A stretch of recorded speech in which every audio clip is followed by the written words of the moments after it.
This is the OTB Television Network, a service of Capital District Off-Track Betting.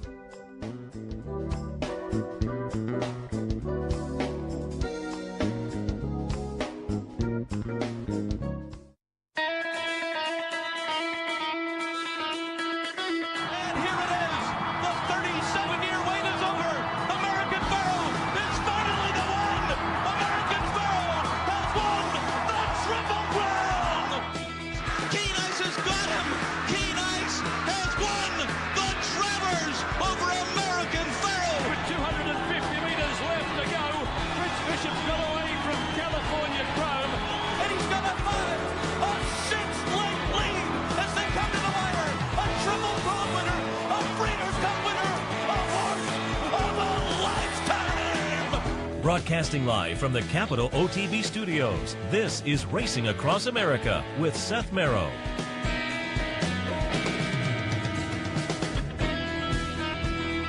Good morning and welcome to Racing Across America on this Saturday morning. I'm Seth Merrow. Thanks for joining us. Thanks also to our friends at Woodbine for their sponsorship. Woodbine, pick, bet, and cheer on world-class horse racing north of the border, but south of that Canadian border, a lot of great racing this afternoon on the East Coast. Maryland Million Days at Laurel this afternoon. We'll talk a little bit about that. Jeremiah Engelhardt will join us in a little while to talk about some of his entrants at Belmont. Empire Showcase Day there. And jump racing at Far Hills, and there'll be betting for the first time this year at Far Hills. We'll talk to Joe Clancy a little bit later in the show about the big steeplechase day. But let's turn our attention to start with, as mentioned, nice day at Laurel today. Great stakes action, Maryland Millions Day, and I thought who better to reach out to than Acacia Courtney. She's in town for the Maryland Millions, been on the simulcast program the past couple of days, and I guess about 45 minutes away. We'll jump into the pregame show there today. Acacia, good morning. Good morning, Seth. How are you? Very good. Happy to talk to you and get a little insight on the big card today at Laurel. Before we start, give us a little update on what the weather's going to look like today. Well, there was a little bit of rain earlier, but we're on the turf, which is great. We were on the turf yesterday. We were off the turf on Thursday to continue giving it a little bit of a break, as I think is pretty much the theme all throughout the East Coast. It's been a very rainy summer and continued into the fall, but everything looks in good condition. And, it's a nice fall day, but I have to say it's very comfortable outside, so we're excited. I like it. So, again, a big day at Laurel, and we'll hit on that in a second. But before we do that, I just want to touch on another subject. When are you going to head out of town? Because as I've looked at the Equestricon panel, I see you're doing a few of the talks down there. When do you head down to Louisville? I am. I actually head down, I believe I'm going the 28th, that Sunday, right before Equestricon starts. So we'll be doing a couple of panels. I'm doing the opening comments, which should be really, really fun, and excited to be part of that, and then covering the Breeders' Cup for their world feed to be on the simulcast program for them as well. Oh, nice. And I also should mention, looking at your Twitter feed, you did some nice video spots for Maryland Millions as well that people can check out.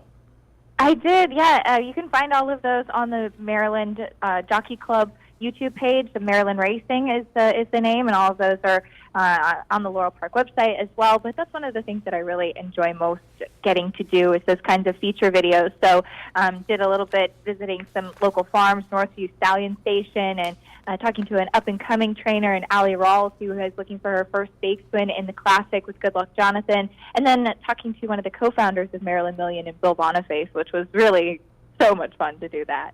Yeah, and those are great features, too, for fans, I think. That's one of the things I like when we're up at Saratoga and I can get the people live on the backstretch to sit next to me for 10 or 15 minutes. And you can go beyond, hey, who's your horse in the stakes race today, and talk a little bit about their background and whatnot. And I know when I talk to the fans on the front side at Saratoga, they kind of appreciate getting to know a little bit of the background on the game, and certainly a little bit of the background on the players in the game. I totally agree with that. I actually said this in an interview the other day, that I think that these kinds of videos where we give a little bit more light to all the people who make this game happen, who make it possible to put on these great shows. People watching who maybe don't know so much about the handicapping angle, they get to have a little bit more of an emotional investment to some of the connections, whether there's any kind of adversity that the horse or the connections have overcome, or just any sort of great story. And there's so many good stories out there. So it's really very exciting for me to be able to share some of those. Yeah, agreed. It can add some rooting interest for folks to get to know the people a little bit better. All right, let's jump in and take a look at some of the action today down at Laurel on Maryland Millions card. And I should tell people, if they check out the website, I pulled it up, nice page you can print up with your selections, as well as Tim and Stan for the entire card. But we'll jump in, start at the highlight of the day, the Maryland Million Classic, $150,000 up for grabs for 3-year-olds and up. And while we talk, we are going to go back and look at the optional claimer from September 16th. And Zinger is going to win, but just by a neck. Clubman is going to win second, and Clubman, coming in off of that second place finish, seems to be moving in the right direction at the right time. But as you would expect in a race like this, there are some other contenders. Flash McCall, I think, is interesting. Saratoga Bob, Admiral Blue, and I will say the 3 horses on the AE list all look kind of interesting as well. But what are your thoughts on the Maryland Million Classic? I think it's a really evenly matched group, and it is unfortunate. The horses on the also eligible will not actually be able to get in unless it scratches down to a field of 5. That is the conditions on Maryland Million Day, because it is those horses, Maryland bred, that are in the body of the race. So unfortunately, we won't get to see those horses on the outside unless there are a significant number of scratches, which luckily this morning there have not been that many scratches at all, just a couple on this card. So I do think that what we're left with, though, is a really, as I said, evenly matched and competitive race. And you talked about Clubman, and he's actually going to be my top pick.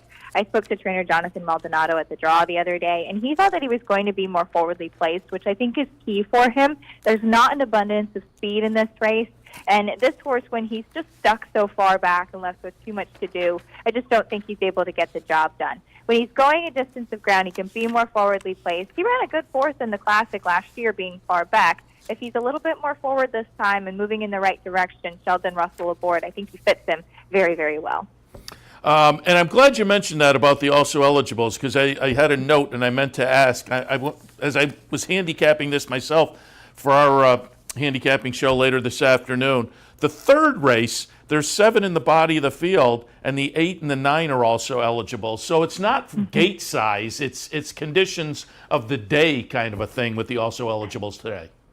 Exactly, and that was the main idea, the main conception with Maryland Million, was to give the stallion farms a bigger opportunity, and those that really choose to stay and breed right here in Maryland to win some big races. And so even with the starter races, you're going to have that on a day like today. Got it. All right, let's move a race earlier. The Maryland Million Turf, a mile on the grass, $125,000 up for grabs. And this one, field of 14, but again, there are 3 also eligibles in there. 12, 13, and 14 are AEs, so a field of 11 likely. Flash Phelps, a name people might be familiar with, another horse that certainly down there in Maryland has made noise over the past few years. Talk Show Man is interesting in here. Again, it's a nice competitive field of 11. Your thoughts on the Maryland Million Turf?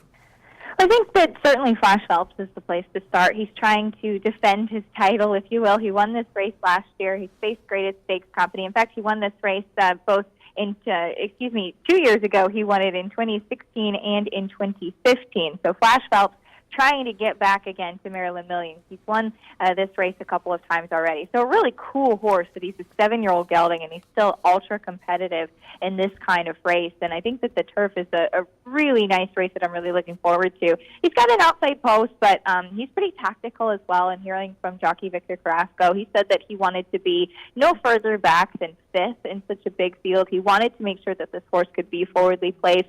And he's just been so consistent. I mean, even his last couple of races, which have been taken off of the turf, they've been very good efforts, but I think getting back onto the grass is his preferred surface, and he's just an easy horse to root for sure. But you talked about a couple of the others. Talk Show Man for Hammy Smith. I mean, this is a horse that's had a little bit of a tough go of it as well. He hasn't actually won since July of 2017.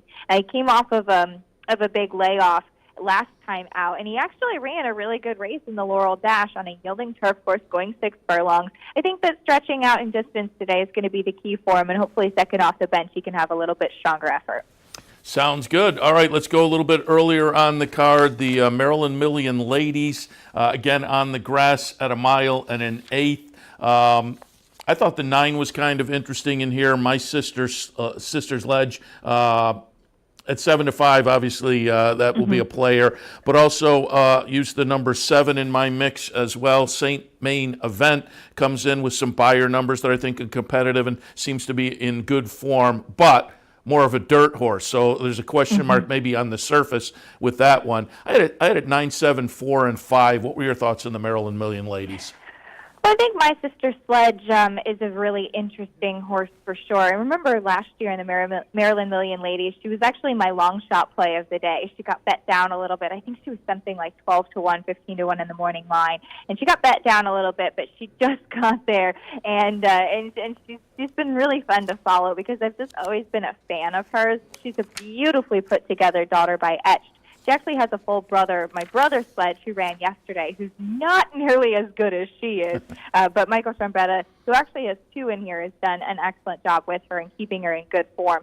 She hasn't been able to put back-to-back wins together, which is a big question for me, because she kind of just lays it all out there when she's out on the track. But she was beaten by Crab Cakes and Rocky Policy 2 starts back. So I think that she's, again, getting back onto the turf, coming back to her preferred distance. I love her going this longer distance. I don't think that sprinting, even though she sprinted well, I don't think that sprinting is exactly what she wants to do. So I love her getting back to the longer distance and trying to defend her title, too. I use the number 4, Love's Legend, in my exacta. I think that this is a filly who she's had a tough time winning, but she's ultra consistent. If you're playing exactas, trifectas, I think that this is absolutely a horse that you must use because she has some speed as well, and maybe her numbers are not quite as good as My Sister Sledge, but she is one that I think is going to be right there in the late parts of the race.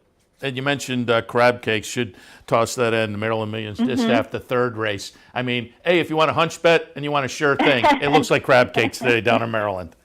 It certainly does, and she's 8 for 14 now. She won last time out. Even on the turf, 2 starts back, she finished a good second. I mean, what a cool horse, and I know the whole family always comes out, and it's always very exciting when Crab Cakes run. And just before we let you go, because, again, I printed up the sheet with your selections and your price play, Little Miss Raylan in the 9th, the Maryland Millions Lassie, and I just wanted to touch on that one because I taped an interview with Jeremiah Engelhart yesterday, and we talked a little bit about it, and he thinks maybe getting back to the dirt, she'll be interesting as well. 12-1 on the morning line. You have her on top in that Maryland Million Lassie. I think she's going to be a nice price. I think the number 2, My Star Potential, is going to take the majority of the money in here, and rightfully so. She's had 2 good races and comes in for a very high percentage barn in Claudio Gonzalez. But Little Miss Raylan, I mean, she had no shot on the turf last time out. That's not what she wants to do. She's coming back to the dirt. Super 99 has been a really interesting and exciting sire. In fact, he has 2 in here. If you ever get a chance to check out the story on Country Life Farm and the sire Super 99 and all of the adversity that he faced, that's another example of those good stories that we've been talking about. But I think that he's got some real runners, and I think Little Miss Raylan could certainly take things up a little bit in a wide-open Lassie. Yeah, as you were talking, we showed the stretch run of Little Miss Raylan's debut victory on the dirt, and as you say, went to the turf last time and moved up into Stakes Company. Didn't run as well there, but Jeremiah, as I say, we talk a little bit about this one, that interview coming up, so people can stay tuned for that as well. Acacia, as always, appreciate the visit. We wish you and everybody down at Laurel good luck this afternoon. Looking forward to the Maryland Million card. And again, good luck also with the panels at EquestriCon. I think it's going to be a nice couple of days down there with the shift over to Breeders' Cup week. Wishing them the best as well, but we'll talk again. Absolutely. Thanks as always, Seth. Appreciate it. Acacia Courtney, again, a big day down at Laurel, Maryland Million Day down there, and just give you an idea on some of the stakes. We'll take a break. As I say, when we come back, had a nice interview with Jeremiah Engelhart. We'll play that right after the break. A little bit later in the program, Joe Clancy. We'll talk some of the jump racing that happens at Far Hills today. All of that coming up as Racing Across America continues. Stay tuned. Pick, bet, and cheer on live racing from Woodbine and Mohawk Park. Thoroughbred and harness action. The wagers are just the beginning. Watch award-winning broadcasts covering both breeds, incredible battles contested over the most unique grass course in North America. Experience the full fields with over 130 thoroughbred and 160 live harness days. Get access to free handicapping material and join the ranks of Woodbine and Mohawk Park players from all over the globe. For more information, visit woodbine.com.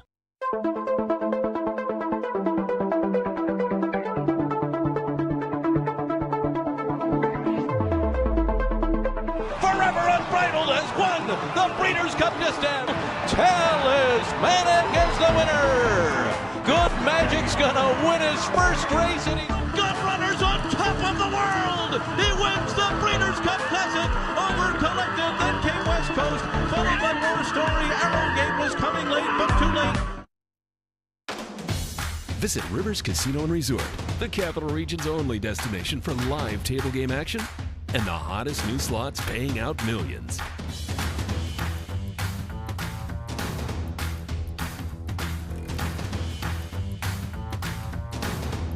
And they're off. Horse betting is now at Rivers Casino and Resort with Capital off-track betting terminals and live tellers located just off the gaming floor at Van Slyck's. Get in on all the action at Rivers Casino and Resort.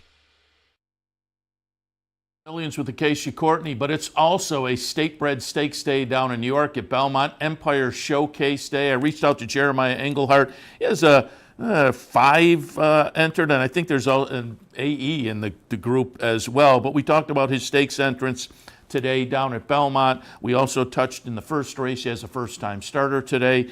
Little Miss Raylan will go down at Laurel in one of the Maryland Million races. We talked about that horse as well, and touched on, got an update on 40 Under, the winner of the Pilgrim, who will be headed to the Breeders' Cup Juvenile Turf in a couple of weeks. That one worked out yesterday right up here at Saratoga, so we got an update on 40 Under as well. All of that with Jeremiah Engelhardt. Again, caught up with him yesterday by phone. That is up next. Happy to be joined this morning by Jeremiah Engelhardt. He has some runners this afternoon on the Empire Showcase card. We'll hit on a few of those in a few moments and more. Jeremiah, good morning.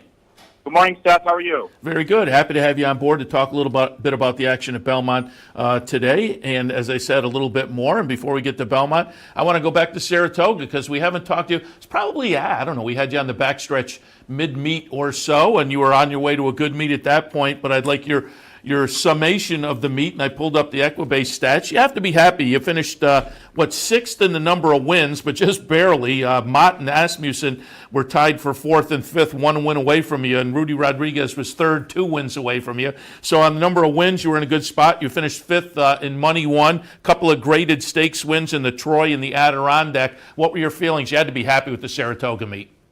Yeah, overall, I was very pleased with the Saratoga meet. We did a little bit better than we did the year before, and that's kind of the goal that I set, every year is, let's try to do a little bit better than we did the year before. Not just with Saratoga, but, kind of in an overall, standpoint as well. But I thought the team did a very nice job on, we were real busy, and it ended up paying off with the results. So I think everyone had the clients, myself, the team, everyone was really pleased with the meet. Yeah, it's certainly, as I say, the top 10 finishes and a couple of graded stakes win. It was a nice meet there, so congratulations there. All right, let's shift to New York Empire Showcase Day down at Belmont, because, again, you have a number of entries in there, and I'd like to get some of your thoughts on what's always a fun day of racing down at Belmont. Let's just go in chronological order. Race 2 on Saturday is the Iroquois. You have I Still Miss You in here. We're going to pull up the Arctic Queen, watch the stretch run. This is October 1st at Finger Lakes. I Still Miss You is going to be the number 2 horse, and she's beating some NYRA competitors in here. Rick Schosberg brought up Royal Inheritance. That's going to be the number 6 horse running third. And Frosty Margarita, the favorite in the race at 7-5 for Rudy, and the number 5 horse runs fourth. So she beats some legitimate contenders in here. Comes in good form, 3 wins up at Finger Lakes this year for I Still Miss You. But as a buyer guy, I think she's probably going to have to step it up on Saturday down at Belmont, but she does have a good record at Belmont in the past as well. What are your feelings on I Still Miss You in the Iroquois? Yeah, this is definitely going to be a big test for her. all year long our goal was to get her going back in the right direction at Finger Lakes.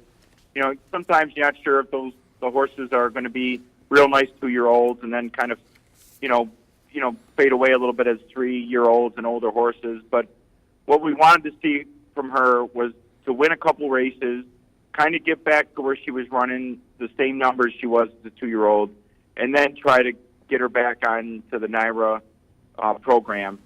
So I thought my uncle Steve and the team at Finger Lakes did a really nice job getting her going in the right direction. This race is definitely going to be a challenge for her. It's a little bit tougher than I wanted to see, her when she's coming back to Belmont, but we'll see how it goes tomorrow. She's going in the right direction, which is nice. Yeah, and she is a 3-year-old, and it's a salty group of older fillies and mares as well. So it's going to be interesting to see. You picked up John Velasquez to get the ride, though. Yeah, Johnny. I've had some luck with him, and every time he kind of, steps aboard. It's nice anytime you can get someone of his caliber on your horse. It just makes you feel good, and obviously I'm stating the obvious, but he's just someone that gives you just real solid information about your horse, and you move up a little bit when you have him aboard. And he's having a really good meet down there too. Speaking of John Velasquez, he's on one of your 2 horses in the Maid of the Mist. Looking forward to talking about this because you've got a horse that not only you train but partially own. But first, I want to go with Cartwheel and Lulu, who's owned by our friend Roddy Valente, and this is a real promising looking 2-year-old New York bred filly. Cartwheel and Lulu. We'll go back and look at the Joseph Jimma on September 19th. Cartwheel and Lulu is going to be the number 7 horse, win by a chart margin of 1.5 lengths. This was start number 2, win number 2. Interesting, she debuted up at Finger Lakes in August, faced the boys in the maiden special weight event, and won that. The question mark today, I suppose, the first start 5.5, the second start 7 furlongs, now stretches out to the mile. But boy, she certainly looked impressive in the first 2. What are your thoughts on Cartwheel and Lulu on Saturday? Yeah, Lulu was a filly that, she wasn't working real great when, that was one of the reasons why I kind of kept her at Finger Lakes. She had some decent work, but it wasn't like she was really outworking a lot of the horses. Some of the other horses that I took down to NYRA was outworking her. She just developed a little bit later on in the year, and I think getting that first win was big for her. I think she was a horse that responded well from racing and coming out of that race. I know she was training a lot different, from that maiden win than she was afterwards, than she was going into the race. So I think that win picked her head up. And, that was kind of a spot where I had 2 other horses for the fillies race, and one of them was Roddy's, and I elected to run her against the boys because I just didn't feel like there was a lot of boys up there that were that tough. And she handled that group just fine and really made the appropriate step, what you like to see going forward into that next race in the Gemma. And that race up at Finger Lakes again against the boys, kind of as I'm looking, could have turned out to be a little bit of a key race. The second and third place finishers came back to win next out too, so that was flattering. Yeah, you like to see that after that happens. Sometimes you don't know it when you're running in it, but then the way it turns out to be a pretty key race with 3 next out winners. She did pretty well in the gym at 7 furlongs. Any concerns about the extra furlong on Saturday? I guess with the breeding, you never know. She's shown no signs of having any ill effect from going an extra 1/8 of a mile. So I'm really confident in her as far as her running her race. Being Boston Stones, they've won at just about every distance. They predominantly seem to be, 6, 7 furlong horses. But they like to run, and I tell you, having, working with Roddy and some of his horses that he's bred and that sire, they just put a lot of heart. They got a lot of heart, those horses. So hopefully she continues her forward ways.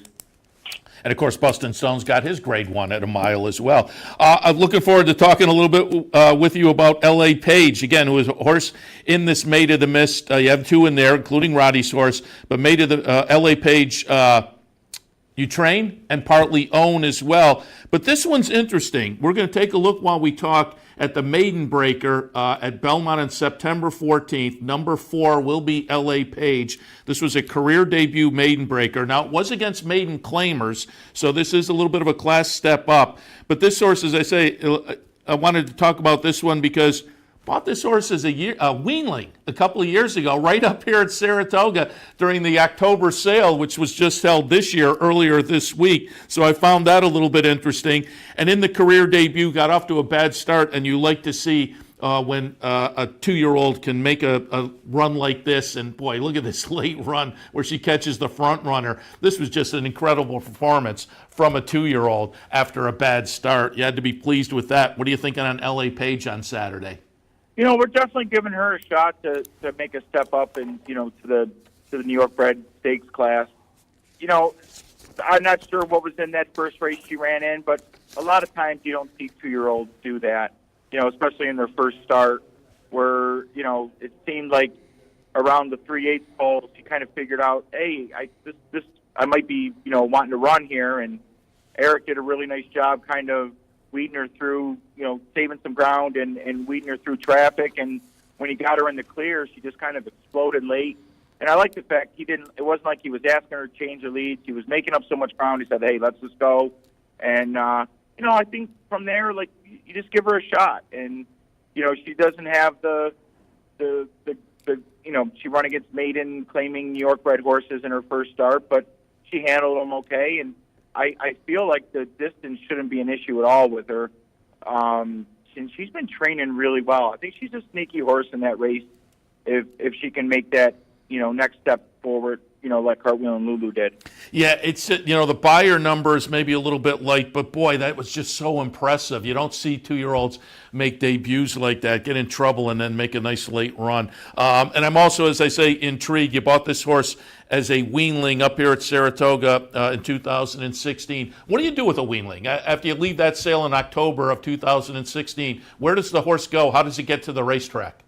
Well, we usually when we bought the weanlings out of there, we sent them down to Webb Carroll's training center and with Travis Durr. And we were under the inclination that we might try to pinhook them the next following year. We actually did try to get her into a sale. We got her in, but we scoped her before the sale, and she had a little bit of an immature throw. It wasn't really developed like it should be at that time, and we didn't think she would bring, any money. So we took her out of the sale and elected to let her develop, and I'm glad we did now because she's turned into a nice filly. And we went back this year. That's, Fasig puts on a really nice sale there with those weanlings and the New York breds. And I think just by watching it this year and being here, we bought 5 weanlings out of there this year. I can definitely tell it's catching on. You see Jimmy Krupe, you see Niall Brennan, you see a lot of, people in the business that are looking for young talent, whether it's to race or pinhook. And then that sale's really catching on pretty good. I would really expect that in the next few years to get stronger and stronger as the New York breds continue to do well. Yeah, I wanted to get over there last week, and I just couldn't get the chance, but I highly recommend it to people. It gives you an extra little shot at the Saratoga season with one more day up in Saratoga in October, and as you say, it's becoming more popular. I remember when they held it on the backstretch for a while, and that was before Fasig-Tipton took it over a few years ago, this fall sale. But, given what we saw this summer, the big sale, and then particularly the New York bred sale in August has become very popular, and this is just following those two. Yeah, Saratoga, it speaks for itself. It's just, my wife and I, we moved to Schuylerville just to be up here year-round. And oh, I didn't know that. Yeah, we moved in June. We moved into our house August 9th. Oh, nice. And but we moved up here towards the end of June, and we still have, I think, 35 horses up here right now in training, along with the horses that we have at Belmont and Finger Lakes. But it's just been a more central location for me. 3 hours to Belmont, 3 hours to Finger Lakes, and it's just, I don't know. Like you said, Saratoga, it's in another world, class when it comes to horse racing and just the horses in general. This time of year, it's just absolutely beautiful here. Oh, absolutely. And I'm assuming the Englehart family kids have taken over the Schuylerville School District. We're trying. We're doing our best. I was kidding with my wife last night. We had a real nice football scrimmage in the backyard. I ordered some pylons like the college and NFL teams have. I don't have the camera. I'm going to need to get the camera inside the pylon. We had some controversial calls yesterday, but no, it's fun. The kids are growing up with the Schuylerville School District. The two boys, my oldest boys, TJ and Eli, played flag football, and my daughters, Raylan and Anna, did cheer this year. So it's a great school district, and it's been a real nice transition for us. Great. I'm happy for you. And for folks who don't know, it is a big Jeremiah Englehart family. You always give credit to your wife, and she deserves it, I think. Yeah, she's she is definitely the glue that holds everything together. For as much as I travel and what she does to get the kids involved with everything, I wouldn't be nearly as I wouldn't be close of the man I am without her. Yeah, very good. All right, let's move on. Some more of the action on Saturday at Belmont. The Empire Distaff. We're going to take a look at Hayfield. I handicapped the card because I have to do the handicapping show tomorrow afternoon. I put Hayfield on top. Now, this is the stakes debut, so it's certainly a question mark, but I think Hayfield's in good form, and we're going to take a look at the allowance optional claimer at Belmont on September 9th. And Hayfield will be the number 3 horse here and gets it done pretty nicely with a nice buyer number that I think stacks up well with this field. I just think this horse is in some good form right now, and more importantly, good form kind of number-wise versus the rest of this bunch on Saturday. Your thoughts on Hayfield and the Empire Distaff? Yeah, Hayfield, this was the race that we were pointing for after her last race. We weren't sure if we were going to go in the Iroquois or the Distaff. I was telling Jimmy I wanted to go long. I always thought that she would do better going a mile and a 16th than she was sprinting, but when she's doing so well sprinting, it's hard to make that transition to run her long. I did run her long once, and she won, but I just felt with her sire loved Belmont, that one-turn mile. She had some distance pedigree, I thought, and just, this is kind of, after she won the 2X Open, I just figured, well, we got to give this New York Bred race a shot and see if she puts herself here with the nice shot. I was actually pretty happy to see Linda and Rodrigo's filly, Holiday Disguise and Highway Star. They elected to the Iroquois to make that a war, but that definitely helped Hayfield a little bit. Not having to face those two fillies. Yeah, I think she's a good fit on Saturday afternoon. Finally, the Empire Classic, $300,000 up for grabs, a mile and an eighth, and down at Belmont, of course, that is one turn. You have Pat on the back, and once again, I'm hoping you have a good day because I have this one on top too. But Can You Dig It beat Pat on the back last time. We're going to take a look at the Evan Shipman up at Saratoga. Can You Dig It's the number 2, Pat on the back the number 7. It's a neck victory with Pat on the back finishing second. But overall, a pretty good career record for Pat on the back down at Belmont. I think the return to Belmont is going to be beneficial, at least I'm hoping so. But it's going to be a nice battle between the 1-2 finishers out of this race we're watching now. What are your thoughts on Pat on the back on Saturday afternoon? Yeah, I'm definitely hoping that Belmont is more of a home track for him. I think he historically has run better at that one turn. Whether it's 6 furlongs or a mile and 16th, mile and 8th, he seems a little bit better at that one turn race than 2 turns. I thought Can You Dig It ran a super race up in Saratoga, and if he runs back to that race, he's going to really we're going to have to run to try to beat him. So, if Pat on the back's been doing well, I'm hoping that he's got his A game again. If he shows up, I think he could be right there. All right, before we move on to other venues, just want to go back to the opener at Belmont on Saturday because you have a first-time starter, Crack Shot, purchased at the May sale this year. Worked 10.3 before that sale. Always interested to get opinions on first-time starters. What are your thoughts on Crack Shot in the opener? Crackshot is the horse that we elected to run on the turf because he just kind of gives me that feeling that he likes the turf. We galloped him over the turf, seemed to handle it very well. You know, his work, he'll give you a decent half, and then he kind of fades out a little bit going 5/8. Just shows me a lot of signs of being turfy. So after we galloped him on the turf, I kind of felt pretty convinced that he would be okay for NYRA competition. And you know, I think he's a horse that first time out, I think you got to use him. I think he's got enough ability where he can be there. So, you know, hopefully we see something good out of Crackshot this morning or tomorrow. And at Laurel, the Maryland Million Lassie, Little Miss Raylan, you have that one entered. A pretty good career debut against Maiden 40s down at Laurel, although this one was in for the waiver as a Maryland bred. And then you tried the Salima last time on the turf. That wasn't so successful. Expect a rebound on the dirt for Little Miss Raylan Saturday afternoon at Laurel? I hope so. You know, numbers-wise shows that she should be able to compete in that race. Definitely didn't really take to the turf like I thought she would. So that was, you know, we wanted to get her back on the dirt, obviously, and this was the next step for her. So she should show us kind of where she's at and where she's going to fit tomorrow.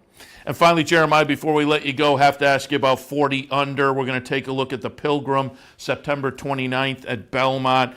Boy, this was a nice win in career start number 3. Ran 9th in the debut at Saratoga, followed it up with a maiden special win at Saratoga in start number 2. And again, this is start number 3. Nice stakes win for the number 2, 40 under. And looking up on Equibase, and that's an article by Grenig as well. What was it, about a week ago? A workout right up here at Saratoga. How's 40 under progressing towards the Breeders' Cup? He's doing very well, Seth. They actually worked him this morning on the Saratoga, Oklahoma turf course. He worked a half in 50 and 2.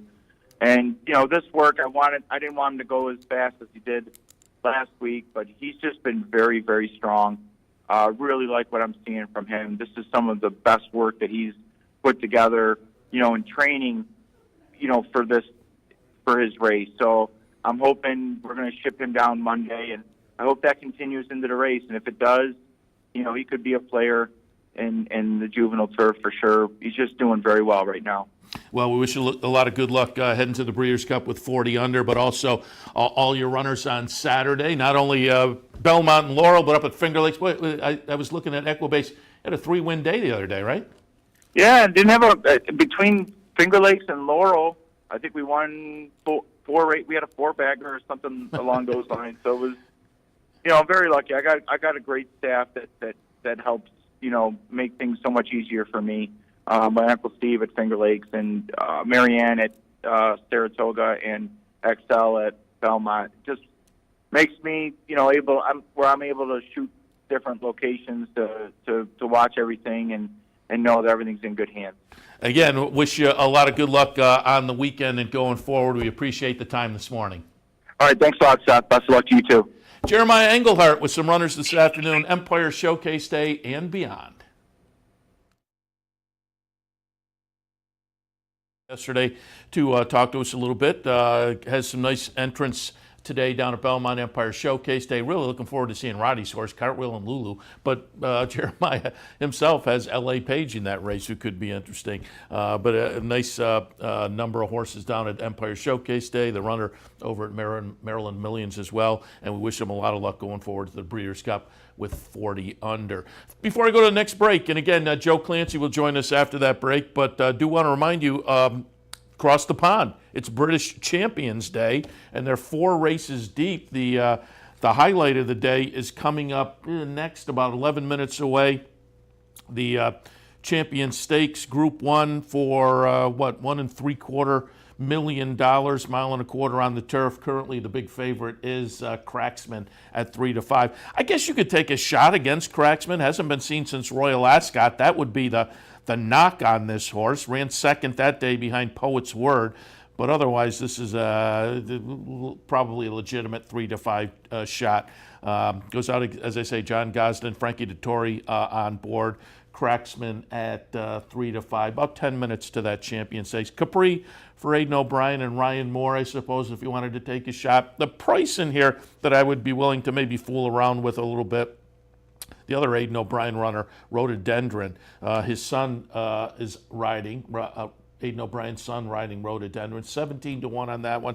Probably deservedly so off the past couple of starts. But again, there's enough talent going back a ways to think, this horse at a little bit of a price might be interesting in there. But it's all going to go through Cracksman. Again, you can make the argument maybe ready off the layoff. That's the question mark. But this is a very talented 4-year-old with almost $3 million in the bank. Excuse me, 7 wins and 10 career starts. So that'll be the horse to watch. The number 2 horse, Cracksman, in the Champion Stakes over at Ascot. And again, that'll come up in about 9 minutes or so. So far at Ascot in the Champions, race number 1 was the Champions Long Distance Cup. Stradivarius won that. John Gosden, Frankie Dettori, career win number 9 and career start number 14. I'm assuming with the purse, with the purse had to put this horse over $2 million in earnings. But it's interesting. It shows the difference in long distance racing over there as compared to here. It's tough to get into the $1 million or multi-million-dollar area with a marathon-type horse here in the United States. But over there, Stradivarius, as I say, went over $2 million in earnings, winning at 2 miles in the opener today at Ascot. And he had come out of a 2-mile race, 2.5 miles, and 1 3/4. All of those were wins. Was coming in with a 4-race win streak and got it done again in the opener today. Race 2 on Champions Day was the Champions Sprint. Little bit of an upset in there, $67, and Stradivarius paid $3.40.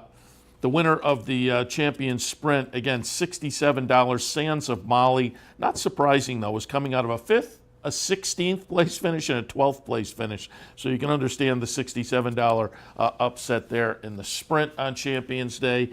The Champions Fillies and Mayer stakes race, a little more formful, $11 for an Aidan O'Brien, Ryan Moore runner, Magical, who had kind of tossed in a clunker in the latest effort. But again, it's Aidan O'Brien, it's Ryan Moore, and there was enough of a record underneath that this horse was a little bit usable. But you still got $11 for very good connections. And then in race number 4, which just came under the wire 15 minutes or so ago, the Queen Elizabeth II Stakes. And the winner, no surprise there, a horse that's been prominent on the scene really throughout the season in Europe, over in England and whatnot. Roaring Lion gets it done at a mile in the Queen Elizabeth II, 7-5. Let me see if I can pull up the actual price. $4.80 for Roaring Lion. So again, a couple of really formful races. You toss in an $11 Aidan O'Brien winner and then an upset. So it's been a little bit of a mixed bag so far in the first 4 on Champions Day at Royal Ascot, and it'll be one or the other. It'll be continue to add another formful horse, or it'll be a little bit crazy. If Cracksman wins, formful, anybody else wins, it'll offer a little bit of value in the upcoming Champion Stakes over there at Royal Ascot. All right, we'll head to a break. When we come back again, Joe Clancy. This is horseracing.com. The Clancy Brothers website throughout the year. Of course, during the Saratoga meet, they put out the Saratoga Special, but for years they also did Steeplechase Times, and they follow closely the Steeplechase game. Joe, of course, sitting in with the NYRA folks during the Steeplechase races down in New York. Most recently, Lonesome Glory, but all the Steeplechase action up at Saratoga as well. So I thought, who better to reach out to talk Far Hills? Because again, Far Hills, one of the top, probably the top day for steeplechase runners in North America. But this year they added pari-mutuel wagering, which will make it a little more fun. We'll be taking the wagers here at OTB and try to put the Grand National on. Goes off at about 4:20, so we'll try to put that on the network as well. But we'll talk a little Far Hills and the jump scene with Joe Clancy right after this. Stay tuned. Dirty windows? Don't do it yourself. Call Clean Image, your window cleaning professionals, and enhance the look of your business or home without the worry. Clean Image pledges nothing less than 100% customer satisfaction. It's guaranteed. Homes, offices, bed and breakfast, vacation homes, and more. Clean Image has cleaned them all. Carpet and floor cleaning, pressure washing, and janitorial services are also available. Call today, 446-1397. That's 446-1397. Online at clean-image.net.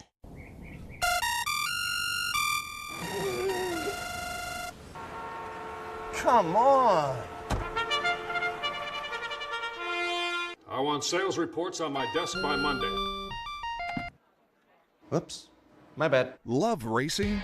RTN brings you every live simulcast on your home television, plus live video streaming and race replays on your PC and mobile devices. To order, visit rtn.tv.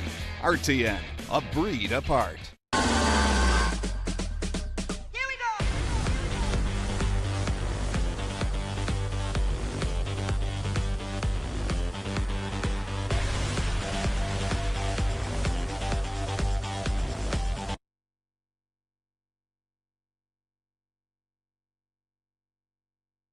Welcome back to Racing Across America on this Saturday morning. Again, we've talked so far about Maryland Millions with Acacia Courtney, hit on a lot of the Empire Showcase Day races with Jeremiah Engelhart, but also on the jump side, it's kind of fun. Far Hills, which one of the highlights of the jump year on their schedule, and this year, pari-mutuel wagering, which adds another little element of excitement to it. And I went to thisishorseracing.com last night and linked over on Equidelli picks and previews from Joe Clancy on some of the Far Hill races. So I thought, who better to reach out to? Joe, good morning. Good morning, Seth. How are you? Very good. Happy to talk to you about Far Hills in general, but also with some pari-mutuel wagering today. I thought it would be interesting. But before we get into thoughts on the races themselves, just give us a general overview, because I pulled up some video. And I said before the break, I said, a highlight of the jump year, and then I kind of revised it, and I said, probably is the highlight of the jump year. Not only, does it feature the Grand National, the Grade 1 event, for a lot of money, the purse of $450,000, but as we look at the video, they get some big crowds there, too. So again, am I correct? The highlight of the jump year? Yeah, if you had to pick one for sure. I mean, it has the right mix. It's kind of always had sort of this atmosphere of the big crowd and the cool setting and all that stuff. And now the purses have just steadily climbed over the last 15 years or so to where it's such a major day in terms of racing and horsepower. And again, the highlight of the day is the Grand National, and it's interesting this year. I mean, clearly, it's the old, put up the money and they'll show up, and they did. But there's a lot of foreign entrants in here. Now, Zanzibil certainly had a little bit of a ding, so I read that. So we don't get Zanzibil, and he came out of the Lonesome Glory with a win, and certainly was going to come into this with a lot of action underneath. But I didn't hear anything about the winner of the Turf Riders. That one, Optimus Prime, ran third in the Lonesome Glory, subsequently down at Belmont. Did I miss something on Optimus Prime? No, other than they're going to wait and run him next week, and there's a $75,000 stake in Virginia going 2-8, and I think they're convinced that he doesn't want to go quite as far as these 2 5/8 or 2.5 races. That he ran well at Belmont, but couldn't keep up with Zanzibil, and I think they're owned and trained by the same people, Ricky Hendricks and Ross Bryan Farm, and they mapped out this schedule a while ago when they figured Zanzibil was going to go to Far Hills and Optimus Prime was going to Virginia, and I think they, rather than change everything, they decided once Zanzibil got hurt, stick with the plan and take Optimus Prime to Virginia. Okay, that makes sense. As I say, it's interesting in here because of the number of foreign entrants that have come over to take a shot at the $450,000. The American entrant that maybe is most interesting, Jack Fisher, has Hinterland coming out of a second in that Lonesome Glory down at Belmont behind Zanzibil. Jonathan Shepard, my man, has All the Way Jose, now 8 years old. 6th in the Turf Riders, 5th in the AP Smithwick, probably up against it a little bit, but just with Jonathan Shepard in his camp, got to pay attention. But I pulled up a replay of the horse that is 2-1 on the morning line. This is a race in Ireland most recently. We're going to watch Woodland Opera win this race. That's going to be the horse in blue with the white cap.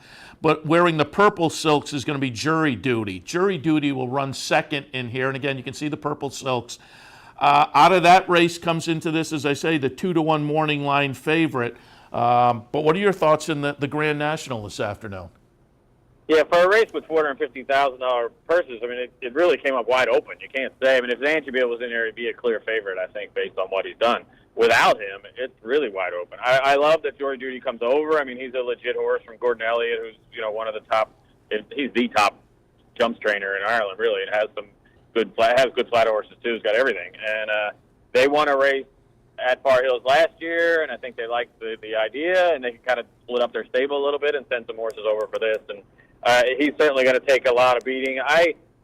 The only thing in the back of my head is that race was 2.5 on good turf, which to me is a very good sign that he'll handle American racing. Before that, though, he was running on heavier ground, soft, heavy, 3 miles, which I don't know if that quite translates to our racing. We're usually at faster paces, and he ran a race that took 8 minutes and 50 seconds. Our race is not going to take 8 minutes and 50 seconds. I think that opens the door a little bit. It's a little bit of a shame as an American steeplechase person that the $450,000 purse and all the foreign invaders kind of come over in a year where we don't have a star. I mean, this has been fun to see McDynamo and Goodnight Shirt, some of those really good horses, take on a field like this. Yeah, no question about it. Which direction are you tilting? I'm taking a little bit of a flyer on Dawalan. He won the race 3 years ago, and which seems like a long time ago. But very talented horse. He got hurt, and then they brought him all the way back for the Iroquois last year, and he hurt himself again, sort of in a weird thing. He hit himself with an awkward jump and kind of messed up his tendon. And I know how talented he is. I know he sort of they had some trial races here on the flat down at Shawan Downs in Maryland, and he did that. And we're just sort of taking a shot, and hopefully everybody bets on all the other ones, and he's a decent price. And for folks who aren't familiar with the steeplechase game necessarily, Irv Naylor's one of the major owners on the jump side, right? Yeah, for sure. I mean, he's got a big stable power. They don't always aim for Far Hills, but they certainly show up with the Far Hills with some serious horses, and has been leading owner for was not last year, but was 3 years in a row before that, and holds the record for seasonal earnings and things. And again, it's just sort of a wide open field, and I went with him. Just he's an American horse. He's won over the course. He's trained here by people who know what they're doing, and he's that good. He's a half brother to Daylami and Dalakani, so there's plenty of ability back there behind him. And just thinking he might be able to pull back some of that form he had a few years ago and deliver one. With betting available on the card today, you have maybe one or two other clever ideas? In that race, I kind of like he'll hopefully be a big price too. Days of Heaven for Jack Fisher. He's a bit of a head case horse. Usually, if you look at his form, he's been very unruly going to the start, and they kind of break him away from the field to get on the warm-ups and all that stuff. And in England, Nicky Henderson trains him there. They sent him to Jack Fisher months ago, so Jack's had him, and he did not go to Belmont for that reason. Jack was a little afraid. He wouldn't like walking through the tunnel to get to the paddock and things at Belmont. And I kind of like the thinking, and that's the kind of horse who can thrive a little bit in Jack Fisher's care. So maybe he's a big price in the Grand National too. 10-1 on the morning line. Give me your thoughts. I'm going to be really interested to see what they do handle-wise. And I said yesterday we were talking at Brian Nadeau on. We were doing the handicapping show yesterday and talked a little bit about this. As compared to other racetracks, I think it might be flip-flopped. With tens of thousands of people normally showing up here, I won't be shocked if they get a bigger handle on track than off track for this event. Oh, exactly, and given the competition on the weekend too, I mean, to try to get regular bettors away from Maryland Million card, the Empire Showcase card, Keeneland, that kind of thing, and to look at the steeplechase card might be a little tricky. But you got to try it. I think they've done a great job in terms of. It was amazing to pull it up, and there it is on your ADW account. There it is on in the form. There, one of the ADWs was offering an insurance if your horse falls, you'll get a $5 credit into your account. Stuff like that, which is great. That's kind of what you need. You need that idea to try to get people to spur it. the Far Hills crowd, for as big as it is, they're probably not that savvy in terms of betting. So it'll be interesting to see, how they handle it. I've been there enough times, and people want to follow the racing and have an interest in it because you see it's a big tailgating thing. So you buy your reserved parking space and you have a big elaborate tailgate party. Almost every tailgate has a board up where you pay $5 and pick a horse, and the winner gets the pool. So the people want to, I think they want to participate. So it'll be interesting to see how that plays out. And it's a great sign. I think for steeplechasing, they need to branch out and try to do stuff like this because it's the way forward, and to try to get people to follow the game other than the one time it's in their town or the one time it's at their track. Maybe you're bringing up a point, though, that will attract some more savvy bettors into it, knowing that the 50,000 down there that will be betting on track maybe aren't as savvy. Maybe that'll offer up some odds that'll attract us into the pool. Correct, yeah, because I think a lot of them might be picking on picking the pretty horse or the nice colors or the cool name. So, the funny story there, a few years ago, Ken Ramsey had some jumpers, and he ran a horse, and everybody knows his silks. Well, in New Jersey, they look a lot like Rutgers University's football uniform, and people went bananas that the Rutgers horse was winning at Far Hills. So that's the kind of bettor you have there. They're very good. So there may be some opportunities at Far Hills. We're taking betting here at Capital OTB and hope to drop the Grand National in at about 4:20. Joe, again, appreciate the visit. This is horseracing.com, as they say. Picks and previews there. I have it linked over on Equidaily as well. Joe, enjoy the afternoon. We'll talk again. Thanks, Seth. Joe Clancy, again, this is horseracing.com. You can check out the website. And as I say, there are picks and previews of all the stakes. I think all the races at Far. I think there's 7 total. 7 races at Far Hills. The 6th is the Grand National. As I said, scheduled post time about 4:20. We'll try to drop it in here on the network this afternoon. All right, before I leave, Cracksman did get it done at Ascot in the Champions today. Just walking back, there he is. So Cracksman 236, Crystal Ocean running second in there. Nice performance off a little bit of a layoff. Hadn't been seen since Royal Ascot. That was going to be the question mark, but on class it just looked like he had a clear edge in there. 2-3-6-1 in the Champions Stakes on Champions Day at Ascot. Again, before we go, also want to go back to last night,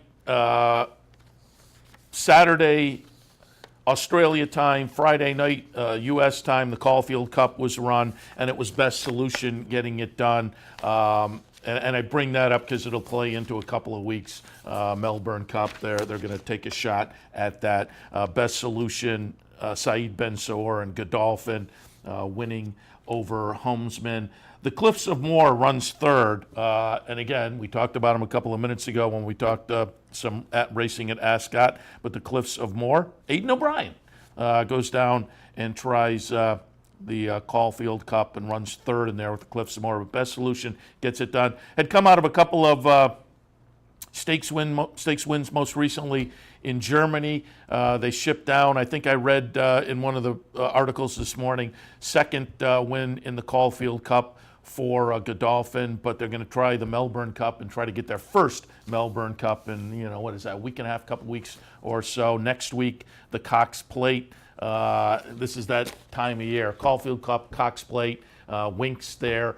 And then a few days later on the Tuesday, of course, the race that stops the nation, the Melbourne Cup. But last night in Australia, Best Solution wins the Caulfield Cup. And again, if you're not familiar, we all know the name, the Melbourne Cup, the race that stops the nation, but Caulfield Cup and certainly the Cox Plate, 2 very important races down there in Australia as well. All right, going to wrap things up for this edition of Racing Across America. Do want to remind you that, I want to go back, congratulate our buddy Mike Callahan. He had the bankroll in here yesterday, and everybody walked away with a good chunk of change. I got to apologize to Mike, though, because I was out running around all day and got in later in the afternoon, turned on the TV so I could watch the cut-ins for Mike and see how he's doing with the bankroll. And as I turned it on, he was doing great with the bankroll.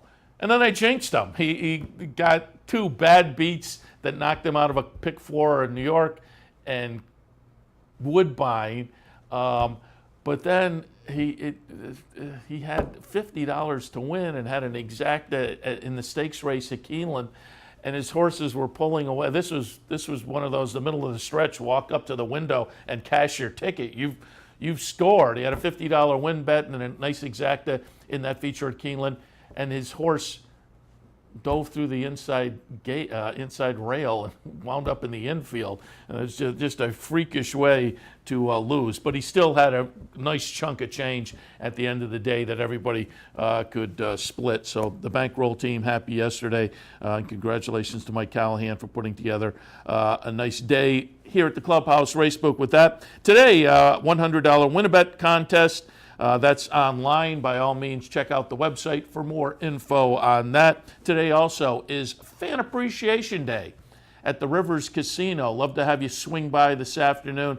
First 50 folks through the door, a betting voucher, and there'll also be a contest down there. Lots of fun. Rivers Casino, our OTB branch, Fan Appreciation Day this afternoon. Tomorrow, it's NFL Sunday here at the Clubhouse Racebook. Love to have you swing by every Sunday, actually, during the NFL season. Enjoy all the racing action and all the football action as well. And don't forget, entries are now open for the Breeders' Cup Bankroll. $3,000. Mike Callahan will have $1,000.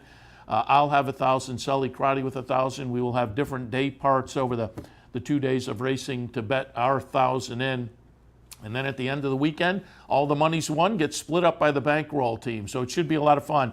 And sign-ups are now available online and also here at the Clubhouse Racebook. So make sure you put your name in the hat so you can get your chance to be on the Breeders' Cup bankroll team.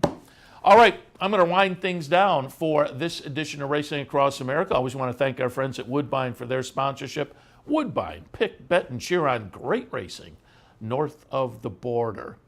Going to be back in a couple hours or so with OTB Live for a Saturday afternoon. Again, a fun day. We'll look at some Woodbine. We'll look at some Keeneland. We'll look at Empire Showcase Day in New York and Maryland Million Days down at Laurel. So it's a good afternoon of horse racing. Again, back in a couple hours with that. So I'll remind you that tomorrow morning, Racing Across America, back on at 10 o'clock. We'll do some stakes reviews and some previews and some handicapping and whatnot. So tune in tomorrow morning at 10. Tune in a couple hours for OTB Live for a great afternoon of racing. We'll see you then.